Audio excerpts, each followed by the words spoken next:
Vamos lá. 1, 2, 3.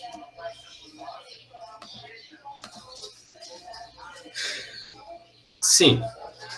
Pressão atmosférica, né? A gente volta agora com pressão atmosférica. O que é a pressão atmosférica, né? O ar, ele é muito leve, ele é menos denso do que a água, por exemplo. Só que mesmo assim ele tem uma certa densidade, ele tem massa, né? Ele pesa. Embora você não sinta, porque o seu corpo já está acostumado, mas o ar ele pesa sobre os nossos corpos. Eu tenho um oceano de ar sobre nossas cabeças. E esse oceano de ar ele pesa sobre o seu corpo. E esse peso no seu corpo ele exerce uma certa pressão. Quanto mais ar tem sobre a sua cabeça, maior é a pressão exercida por essa coluna de ar. Então você está aqui embaixo na Terra, e aqui sobre a sua cabeça eu tenho tanto ar, tanto ar, tanto ar, que essa quantidade enorme de ar, ela exerce um peso sobre o seu corpo, uma certa pressão sobre o seu corpo. Quanto mais baixo você vai, digamos que você entre em um poço muito, muito fundo, mais ar eu tenho sobre o meu corpo. Quanto mais eu desço, mais ar tem sobre o seu corpo. E essa quantidade maior de ar vai exercer uma pressão maior ainda. Então, quando você vai numa mina muito fundo, você sente uma dificuldade para respirar, porque é como você tentasse respirar e alguém estivesse empurrando o seu peito, que na verdade é a pressão maior do ar, a pressão atmosférica maior ainda, pressionando o seu corpo. E como você não está acostumado com essa pressão, é como se aquilo tentasse comprimir o seu peito e você não conseguisse respirar. E aí você vê uma reportagem onde o cara vai no fundo de uma mina, e aí o repórter diz, aqui no fundo da mina, é muito difícil de respirar porque tem pouco ar. Na verdade, não é porque tem pouco ar, é difícil respirar porque tem muito ar sob a sua cabeça. E a pressão atmosférica lá embaixo é muito maior e isso dificulta a sua respiração. Acontece a mesma coisa quando você vai para cima, né? Se quando você desce a pressão é muito grande, né? Quando você sobe, a pressão ela é cada vez menor. Né? Se você está lá embaixo, tem uma pressão grande. Se você vai subindo, essa pressão ela vai ficando cada vez menor, cada vez menor, cada vez menor. Quando você chega lá em cima, no topo de uma montanha, a pressão é pequena. E aí se torna difícil para você respirar, porque o seu corpo está acostumado com a pressão de uma atmosfera, que é a pressão ao nível do mar, tá certo? A pressão ao nível do mar, digamos que aqui, ó, seja uma pressão de uma atmosfera. Quanto mais você sobe, menos ar você tem, menor é a pressão atmosférica. E aí fica difícil para você respirar, porque tem pouco oxigênio. Você tenta respirar, você não consegue inflar os pulmões de oxigênio como você infla aqui ao nível do mar. É mais difícil respirar. A pressão atmosférica pequena. A pressão no seu corpo está acostumada com a pressão de fora aqui, que é de 1 atm. Quando você vai para um local onde a pressão lá fora é menor, é como se o seu corpo quisesse estourar, explodir. E aí a primeira parte do seu corpo que sente isso são os ouvidos. Você sente como se os ouvidos estivessem entupindo, só que de dentro para fora. Pum, né? Que é quando você viaja de avião, você tem essa sensação no ouvido, que é com a pressão de dentro muito maior do que a de fora, e você acaba sentindo essa diferença de pressão mais sensível nos ouvidos. Se você sobe uma serra muito alta, você sente isso. Se você vai viajar de avião, você sente isso, né? Esse incômodo nos ouvidos devido a essa diferença de pressão.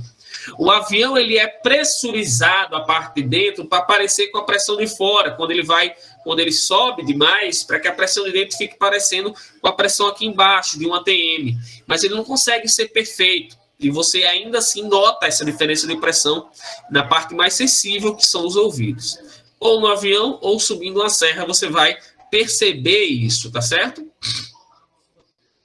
Aqui eu tenho um experimento. Foi realizado um experimento chamado Hemisfério de Medimburgo. Os hemisférios de Medimburgo, eles são duas partes de uma esfera. O cara pegou uma esfera de metal de 30 centímetros de diâmetro, cortou ela e juntou essas duas partes, só juntou as duas partes e tirou o ar de dentro com a bomba, né? Ou seja, ele criou lá dentro um vácuo. Ele puxou essas extremidades e ele não conseguiu soltar. Ele só conseguiu soltar quando ele amarrou 8 cavalos de um lado, 8 cavalos do outro. Aí foi quando ele conseguiu soltar essas metades dessa esfera aí, chamadas hemisférios de Medimburgo. Então, o que foi que ele provou? Quando ele tirou o ar e criou um vácuo lá dentro, a pressão foi próximo de zero, né? A pressão muito pequena. A pressão atmosférica continuou atuando aqui fora de 1 atm e aí se tornou tão maior que a pressão de dentro, que acabou prendendo essas metades. E ele não conseguia soltar de jeito nenhum e só conseguiu vencer quando ele colocou cavalos para puxar nas extremidades. Que é o que acontece, por exemplo, naquele pote de extrato de tomate, ou um pote de vidro, ou de uma latinha. Você, aqui em cima tem uma borrachinha, que é um lacre. Você tenta abrir essa tampa sem tirar a borracha, você vai fazer uma força gigantesca e não vai conseguir. Aí você vem aqui, tira esse lacrezinho de borracha, arranca ele, o ar entra, a pressão de dentro se iguala com a pressão de fora, e você consegue abrir essa tampa sem problema nenhuma. Só faz tirar a tampa. Antes de você fazer isso, o que acontecia? Lá dentro, essa tampa, como é que ela foi fechada, né? Você coloca a tampa e tira o ar de dentro.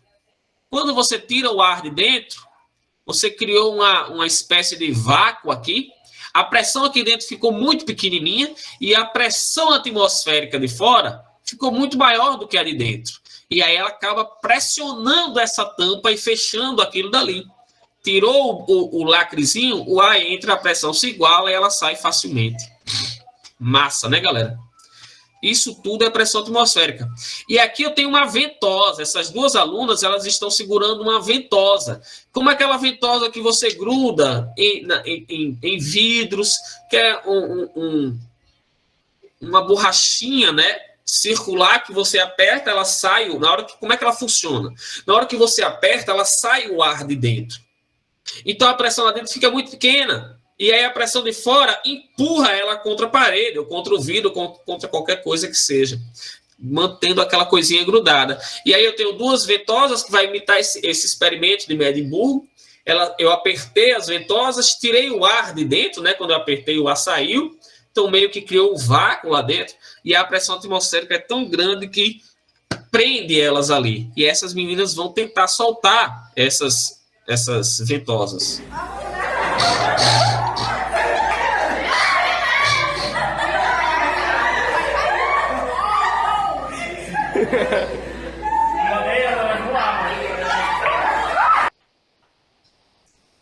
Então veja aí a força que elas fizeram para conseguir soltar essas duas ventosas, né?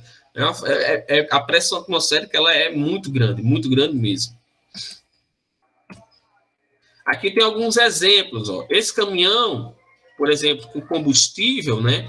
Ele abasteceu, onde ele estava abastecendo, tirou o combustível lá de dentro, não abriu a portinha para o ar entrar. Então, a portinha estava fechada, o combustível saiu, aquele recipiente criou uma pressão interna, ficou uma pressão interna menor do que a pressão atmosférica, porque o combustível de dentro saiu. Como a pressão ficou muito pequena lá dentro, a pressão atmosférica de fora, ó, puff, comprime ele. Olha só.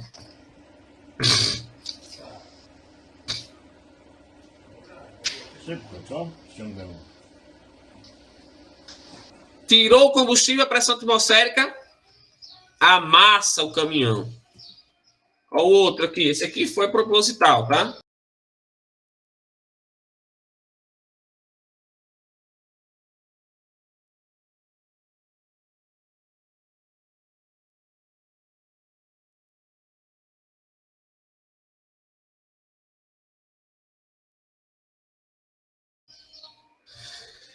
Sim. Aí eu tenho a questão da pressão atmosférica. O que aconteceria, por exemplo, se um astronauta saísse da estação espacial sem o traje? O que acontece com o corpo do astronauta, né? Então, a primeira coisa que vai ser notada é a completa falta de ar, né? Já que no espaço eu tenho um vácuo, eu não tenho ar. Então, vamos ver, né, João? Se ele explode ou não. Eu não tenho ar, tenho um vácuo. Então, na hora que você saiu sem a roupa, sem o traje, ou o traje quebrou, como no filme Gravidade, você fica com falta de ar, porque você fica preso na cena. Então, a consciência, você não vai perder a consciência assim que você saiu, né, de primeiro contato. Vai levar cerca de 15 segundos até o seu corpo começar a utilizar as reservas de oxigênio das células da corrente sanguínea, né? Até o seu corpo notar que está numa região de vácuo. E isso pode durar até mais um tempinho. Então, fazer com que você dure até mais um tempinho, a cerca de 2 minutos, sem danos permanentes, né? Caso viesse a acontecer algo do tipo. Se o ser humano ele entra em contato direto com o espaço e resolve prender a respiração, a perda da pressão externa faz com que o gás presente nos pulmões se expanda. Então, prendi a respiração, só que lá dentro tem uma pressão, lá fora tem uma pressão zero. Aqui dentro tem uma pressão que tenta ser de 1 atm, por exemplo. Então, quando eu prendi, essa pressão de dentro vai começar a expandir os meus pulmões, né? Rompendo os órgãos e liberando todo o ar no sistema circulatório. E aí eu ia explodir esses meus pulmões, né? Por isso, a primeira diretriz dos astronautas em uma situação como essa é soltar todo o ar quando ele estiver em contato com o vácuo e não prender, soltar. Depois dos 10 primeiros segundos, a pele e o tecido começariam a inchar, né? Uma vez que a água no seu corpo começaria a evaporar, já que lá fora não tem pressão. Se você pegar um balde de água e jogar no vácuo, ela vai evaporar instantaneamente. Então, a água da sua pele vai começar a evaporar. Porém, uma pessoa não vai inchar até explodir, já que a sua pele é forte o suficiente para conter essas rupturas causadas por oscilações bruscas de pressão. Tanto que se uma pessoa for exposta ao vácuo, e passar por esse desequilíbrio atmosférico e novamente voltar à pressão atmosférica de 1 atm, o seu tecido ele volta ao normal. Tá? Ele incha, mas ele não explode, e depois ele pode voltar ao normal. Também não vai afetar o sangue esse contato direto, já que o sistema circulatório ele consegue manter uma pressão regulada, a menos que você entre em choque. A língua, isso foi feito em um experimento, tá certo? A língua, ela começa a ficar seca. Foi dito pelo cara que passou pelo experimento, chamado Jean Leblanc. Em 1965, ele foi colocado em uma câmara de testes e foi tirado o ar dentro dessa câmara, né? E foi criado uma espécie de vácuo ali. A roupa de Leblanc apresentou uma espécie de vazamento, né? Um suposto vazamento, e ele ficou inconsciente por cerca de 14 segundos. A sua última lembrança, né, isso foi descrito por ele, foi sentir que a sua língua estava borbulhando. No experimento, os pesquisadores logo depois, repressurizaram a sala, né, e para que imediatamente Leblanc pudesse ser ressuscitado com sucesso. Então, ele sentiu essa água da sua língua evaporando, borbulhando, como se tivesse entrado em ebulição. Então, suponhamos, portanto, que a pessoa seja exposta ao vácuo, ao espaço, e morra por lá sem proteção. O que acontece com o corpo dele? O corpo dela vai ficar... não vai sofrer decomposição, como nós conhecemos, já que eu não tenho oxigênio para isso. Então, vai permanecer ali inalterado. Do jeito que ele veio a óbito, o corpo dele vai permanecer como uma mumificação, digamos assim. Beleza, galera? Dúvidas?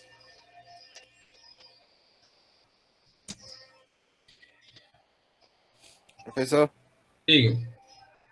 no exemplo que você passou, que foi do carro, aquele carro que carrega gasolina, Uhum. do jeito que ele ficou todo coisado, pressado, aquilo ali foi instantâneo ou demorou um pouco? Instantâneo. Na verdade, assim, tirou o ar, né? Aí quando baixou demais a pressão, aí na mesma hora a pressão atmosférica comprime. Beleza? É instantâneo. Tirou o ar, notou-se a diferença de pressão, esmaga. Então, para comprovar a pressão atmosférica, esse carinha aqui, ó, chamado Torricelli, que é o mesmo da equação de Torricelli de movimento uniformemente variado, que é o mesmo cara que trabalhou com Galileu, ele resolveu calcular quanto seria a pressão atmosférica. Então, foi o que ele fez. Ele pegou como que um tubo de ensaio de 1 metro de comprimento, cheio de mercúrio. Por que o mercúrio? Porque o mercúrio é muito denso. Então, vou usar o mercúrio, já que fez com água, deve ter feito provavelmente com outros líquidos, até chegar no mercúrio. Então, pegou o recipiente com mercúrio e virou dentro de um recipiente aqui. O que ele percebeu? Ele percebeu que o mercúrio de dentro, o que pode ser óbvio para alguns, é que esse mercúrio ia derramar, né? Não. O mercúrio do meu tubo de ensaio vai derramar. 1 metro. Começou a derramar o mercúrio foi derramando. Quando chegou aqui, ó, numa altura de 76 centímetros, esse mercúrio, ele parou de descer. Então, nesse momento, ele disse, esse mercúrio, ele parou de descer, porque a pressão que esse mercúrio exerce para baixo se igualou com a pressão atmosférica que está sendo feito aqui fora. Na hora que essas pressões se igualaram, ele parou de descer. E por que ele descia antes? Ele descia porque a pressão que essa coluna de mercúrio fazia era maior do que a pressão atmosférica. Então ele foi vencendo a pressão atmosférica e foi descendo. Quando ele parou de vencer a pressão, que ele se igualou com a pressão de fora, com a atmosférica, ele parou de descer.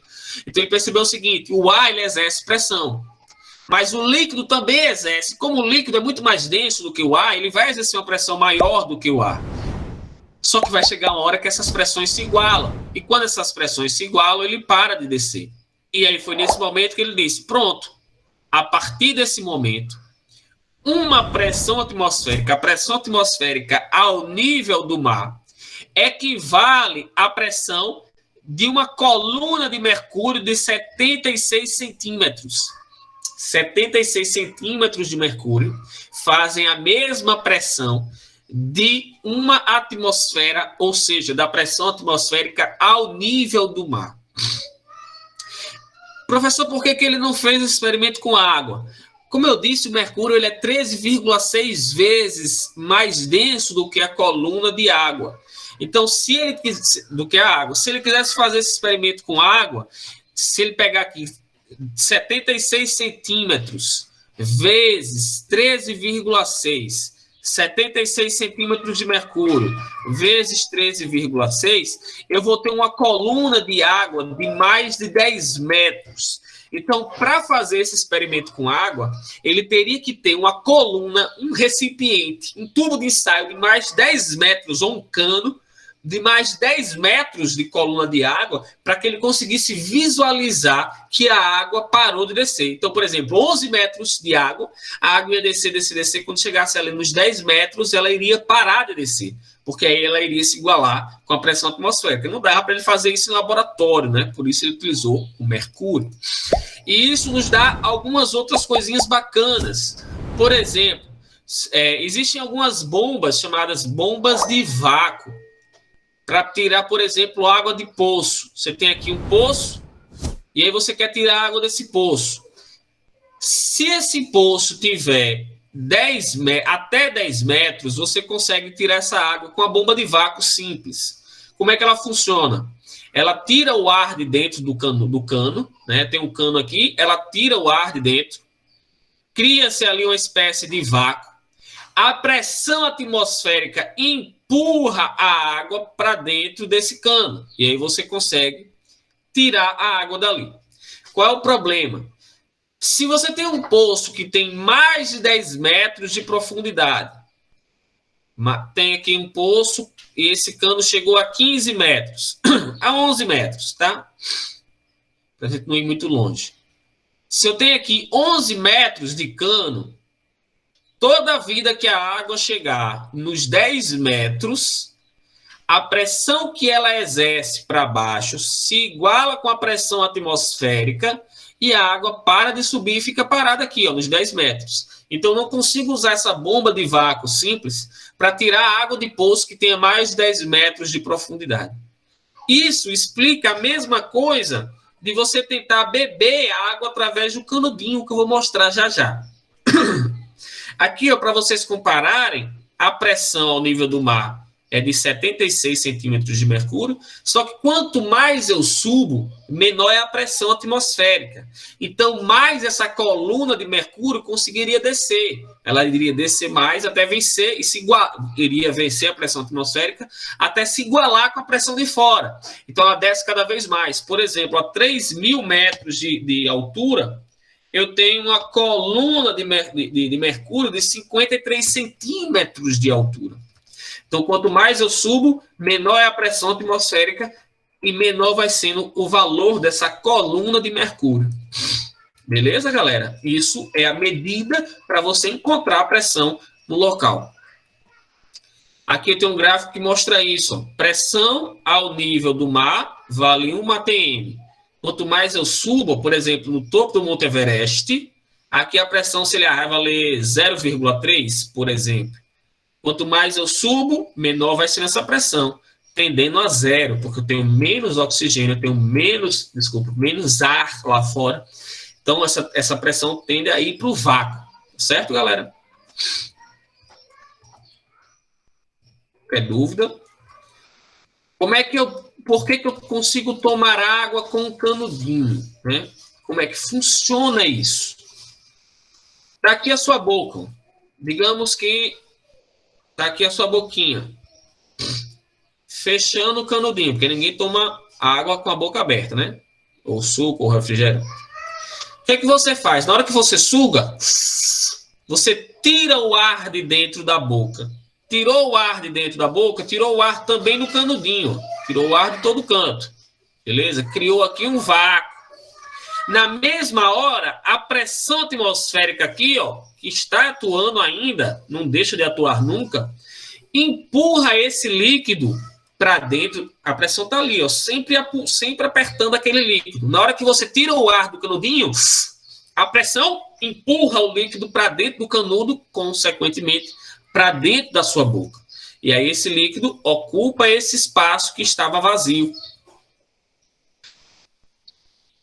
Eu posso melhorar esse experimento. Se eu pegar e fechar a boca com a rolha da minha garrafa ou do meu copo, fechar com alguma coisa e botar o canudinho ali no meio, de modo que fique bem fechadinho, você não consegue tomar. Porque na hora que você tentar puxar, ó, não vai ter a pressão atmosférica de fora, já que está lacrado, para empurrar esse líquido para dentro da minha boca. E aí ele não sobe. Outro exemplo, você pega 2 canudinhos, um dentro e um fora do copo. Com esse canudo que está dentro, você vai tentar tirar o ar da sua boca. Porém, o outro canudo, você está puxando o ar de volta para a sua boca. Ou seja, você não consegue criar esse vácuo, né, na sua boca, essa menor pressão. Porque você está, um canudo você está tirando o ar, com o outro canudo você está jogando o ar para a sua boca. E aí, meu amigo, o líquido ele também não vai subir. Muito legal. Dúvidas? Dúvidas? Professor? Me lembrei agora de um exemplo que eu tive, acho que foi no 6º ano, que eu acho que se aplica, que é se você está com um balão subindo uma serra, uma montanha, o que seja, Ao chegar no topo, o balão vai estar cheio. Isso, porque você encheu ele aqui. Mesma coisa de uma piscina. Se você pegou, digamos que você consiga encher uma bola dentro da piscina, lá no fundo da piscina. A pressão lá é maior, porque tem a pressão da água. Na hora que você soltar essa bola e a bola subir, na hora que ela subir, ela vai encontrar aqui em cima uma pressão menor do que a pressão de quando ela foi inflada. Então ela vai, a pressão de dentro vai empurrando as extremidades dela até se igualar com a pressão de fora, né? Porque eu preciso ocupar um volume maior para a pressão diminuir. E aí ela ocupa, ela cresce de tamanho, né? Mesma coisa com balão de ar, sim. Se você sobe uma montanha, conforme você vai subindo, encheu aqui embaixo, conforme você vai subindo, a tendência é que a pressão lá fora, com a pressão lá fora vai ser menor, a tendência é que esse balão vá ocupando um volume cada vez maior. Sim, aqui eu coloquei, ó, o pedreiro, ele utiliza, para bater o nível, ele utiliza uma mangueira transparente. Para ele, isso aqui é muito óbvio, né? Ele fala assim, ó, eu quero colocar azulejo numa parede. E aí a parede tem que estar com o mesmo nível de um lado e do outro, né? A mesma altura. Vou começar aqui, ó, nessa altura aqui, ó.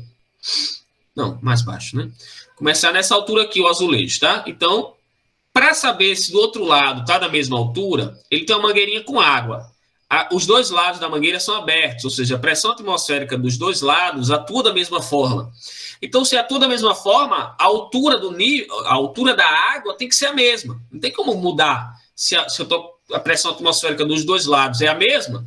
Então, aqui, ó, eu vou esperar a água parar no nível que eu quero, vou marcar na parede. Se a água parou nesse nível aqui, deu 1 metro de altura, então, certeza, meu amigo, que do outro lado a água parou na mesma altura de 1 metro e esse lado na parede está na mesma altura desse lado da parede, já que a pressão atmosférica dos dois lados é a mesma. Se você perguntar para ele como isso funciona, isso aqui é muito lógico. Se a água está nesse nível aqui e está do outro nível e está no mesmo nível do outro lado, é porque a altura é a mesma. Se a água parou aqui também na mesma altura. Para ele, isso é bem óbvio, se você perguntar. Muito legal. Beleza, Tainara, eu confiro lá depois, tá? Então, o corpo humano, eu já expliquei para vocês o que aconteceria, tá certo? Alguma pergunta em relação à pressão atmosférica? Alguma dúvida, alguma curiosidade? Não? Bem, se a pressão atmosférica faz uma pressão sobre o meu corpo, a água também faz uma pressão sobre o meu corpo. E essa pressão que a água faz, eu chamo de pressão hidrostática. E ela é dada por esta equação, esta pressãozinha aqui, tá certo? Pressão da coluna de água é a densidade da água vezes a gravidade vezes a altura. Esta é a pressão exercida por uma coluna de água. Tudo bem? Então, aqui eu tenho o seguinte. Quando você mergulha em uma piscina, se você tiver com dor de cabeça ou gripado, você deve ter percebido isso. Quando você vai muito fundo, você sente como se sua cabeça quisesse explodir. Uma dor grande na sua cabeça. O que acontece? Quanto mais fundo você vai, maior é a pressão que a água faz. Eu tenho a pressão de fora, atmosférica. Fora a pressão atmosférica, eu ainda tenho a pressão que a água está fazendo no meu corpo. E essa pressão é tão grande que eu sinto como se minha cabeça estivesse querendo ser esmagada. E aí tem uma coisa bacana. Cada 10 metros de profundidade vai exercer uma pressão equivalente à pressão de uma atmosfera. Então, quando você desce 10 metros no mar, você tem 10 metros produzindo uma atmosfera mais uma atmosfera de fora. Então, a 10 metros de profundidade, o seu corpo experimenta uma pressão de 2 atmosferas. a 50 metros de profundidade, o seu corpo experimenta uma pressão de 5 da água, mais 1 de fora, 6 atmosferas. A 100 metros de profundidade, o seu corpo experimenta 100 atmosferas da água, 10 atmosferas da água, mais uma de fora, 11 atmosferas. Quanto mais fundo você vai, maior a pressão que ela exerce.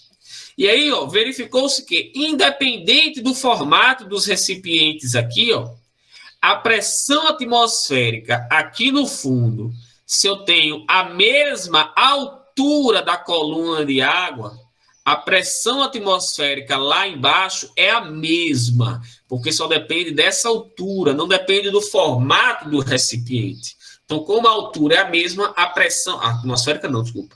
A pressão hidrostática, ela é a mesma. Então, tá aqui, a pressão total vai ser a atmosférica mais a hidrostática. E aí, por conta disso, tem esse experimentozinho simples que a gente pode fazer. Pega uma garrafa, faz 2 furinhos na garrafa. Como aqui em cima, esse furinho de cima, só está experimentando a pressão dessa colunazinha de água, a pressão que ela faz é pequena. Então, a água sai uma distância pequena. Como lá embaixo eu tenho uma coluna maior de água, então ela experimenta uma pressão grande. E aí, a água acaba indo mais distante. Tudo bem, galera? Então, quando você vai...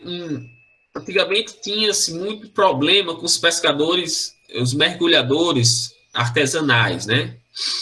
O que é artesanais? Eu esqueci a palavra que eu ia dizer. Então, o que acontece? O cara mergulhava, não era nem com o cilindro de oxigênio, era com uma mangueira de ar comprimido, um compressor lá em cima jogando ar comprimido e ele com a bicha na boca, e nem é legal isso. E aí acontecia de vários caras mergulharem ao mesmo tempo, as mangueiras se enrolavam, prendia e os caras ficavam com falta de ar e subiam desesperados. Então, na hora que você está mergulhando, a sua pele, o seu corpo começa a reagir a essa mudança na pressão. Porque se ele não reagir, você vai ser esmagado pela pressão da água, igual o caminhão lá, né? Foi esmagado. Então, ele começa a produzir gás nitrogênio e depositar aqui, bolhas de gás nitrogênio sobre a sua pele, de modo que a pressão de dentro, a pressão aqui dentro, se iguale com a pressão aqui fora. E aí você não seja esmagado. Qual é o problema? Quando você sobe rapidamente, o corpo não tem como diluir esse nitrogênio de forma tão rápida. E aí, quando você sobe e chega à superfície, o gás ainda está sobre a sua pele, só que ele é muito leve, então ele sobe para a sua cabeça. E aí a galera acabava passando mal, tendo sérias complicações por conta disso. Então, em uma situação como essa, o que é que o cara tinha que fazer? Rapidamente botar o mergulhador de cabeça para baixo, para que o gás suba para os pés e não para a cabeça. E aí vinham a óbito alguns pescadores ou ficavam com sequelas por conta disso. Hoje os caras sabem que tem que subir lentamente, para que esse gás vá lentamente sendo dispersado. Mergulhadores profissionais da Petrobras, por exemplo, o que ele faz? Eles precisam consertar a plataforma a muitos metros de profundidade.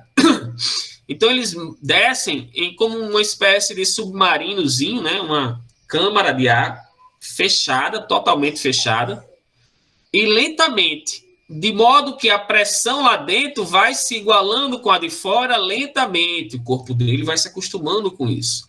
Ele sai depois, realiza o reparo, realizou o reparo, ele volta para a câmara começa a subir lentamente, esse processo demora horas. Aí chega lá em cima, até que a pressão de dentro se iguale com a de fora, para que ele possa sair em segurança. Então, é um processo bem delicado isso daí. Aqui é o nível do mar, pressão de 1 atmosfera, conforme eu vou afundando, 1 da água mais 1 de fora, 2 da água mais 1 de fora, 3 a 70 metros, 7 da água mais 1 de fora, 8. Peguei a garrafinha aqui, fiz 3 furos.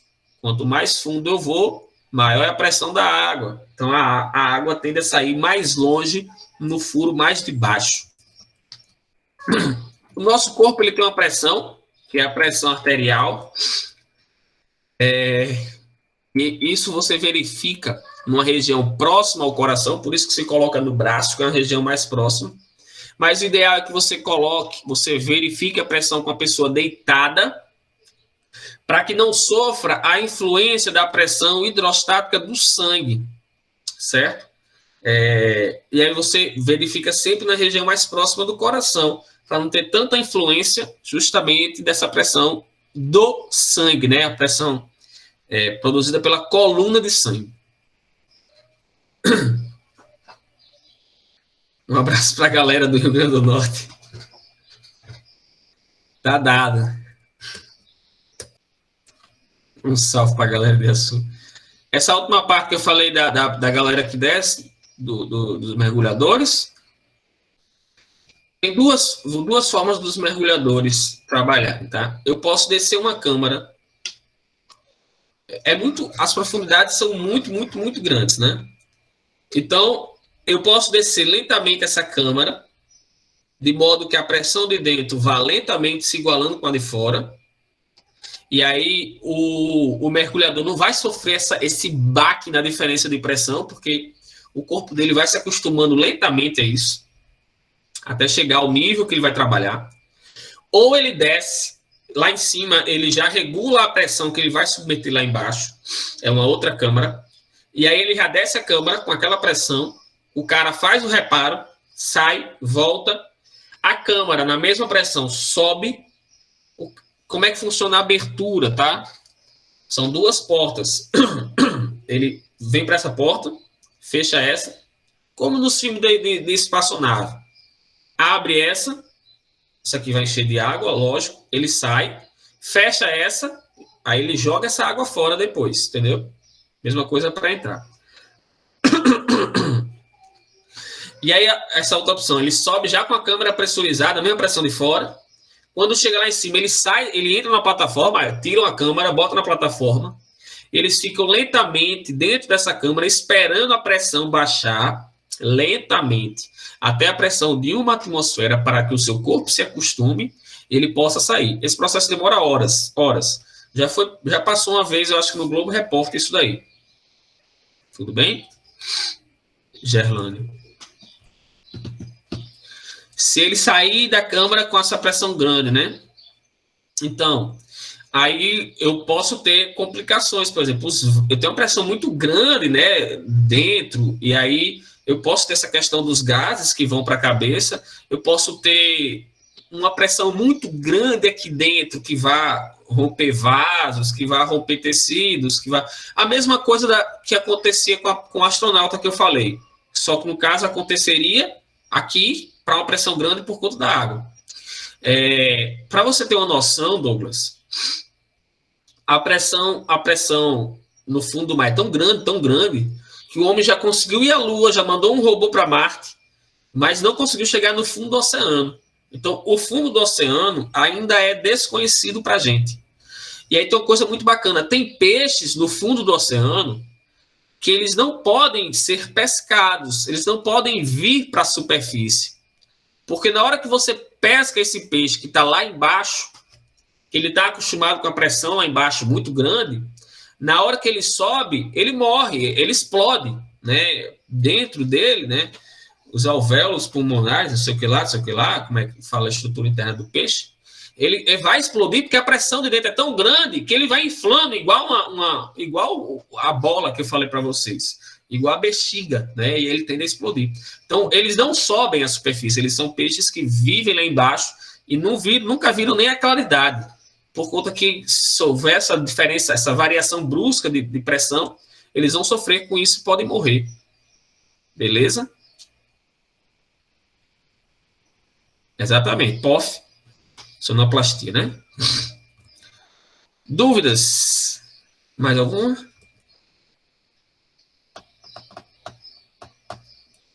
Certo. Eu vou parar aqui, porque mais ou menos começou a 10h10, né? Tá bom? Não deu para a gente terminar tudo. Eu explico, eu vou gravar um vídeo explicando essa parte, tá certo? E gravar um vídeo resolvendo questões. Por enquanto, vocês estão fazendo a atividade Muito obrigado, Joyce. Vocês vão fazendo a atividade de gravitação, façam os Kahoots, tem 3 Kahoots, cada um vale 5, 4, 3 para o primeiro, segundo e terceiro. Não deixem Bárbara ganhar, tá? Uma dica. Então, interfiram nela, liguem para ela não fazer o Kahoot. Tá ganhando ponto demais. Brincadeira, viu, Bárbara?